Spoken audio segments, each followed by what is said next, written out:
Bé, aquest és un altre tutorial de com fer anar Sonobus. Aquest és el que faig anar jo sempre. Jo faig anar Sonobus amb un seqüenciador que és gratuït, que s'anomena Cakewalk, aquí el veiem.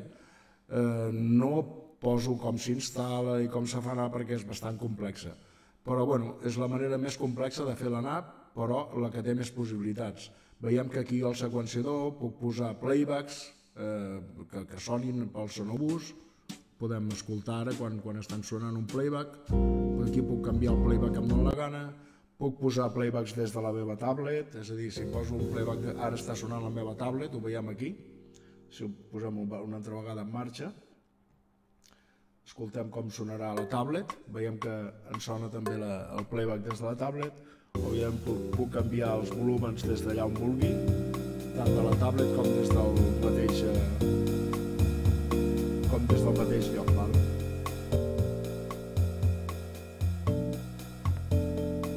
Molt bé. Més coses que podem fer, doncs sempre pots tocar pianos virtuals.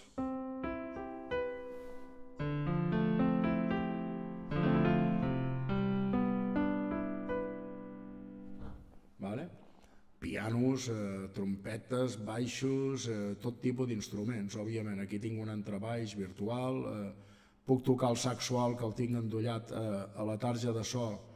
Jo tinc una Behringer amb 8 entrades, per això puc endollar tant el saxo alt com el saxo tenor, com la tablet, com un altre micro que necessito per la veu, per exemple, per parlar sense efectes.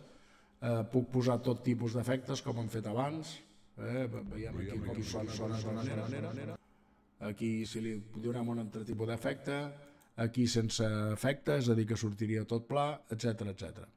Molt bé, i si ara anem dintre de la pantalla de Sonobus, veurem que a l'hora de connectar-nos ens connectarem ja amb un altre tipus de setup i veurem que les latències són molt més baixes. Llavors, si anem, per exemple, amb un grup públic, anem a escoltar com se sentim i com sentiríem els demés.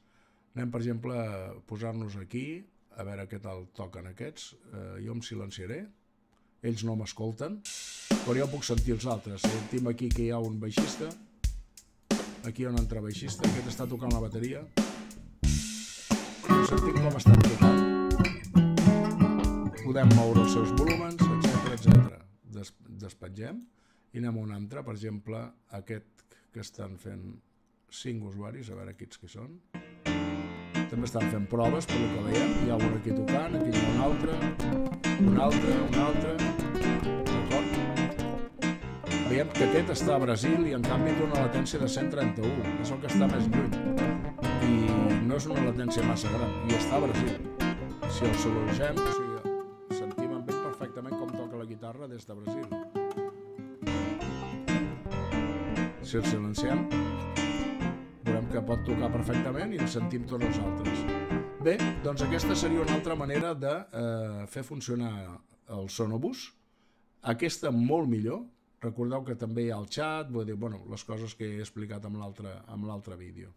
D'acord? Ja sabeu que si voleu alguna consulta o alguna cosa, m'escriviu un mail i ho parlarem, ja sigui per videoconferència o per mail.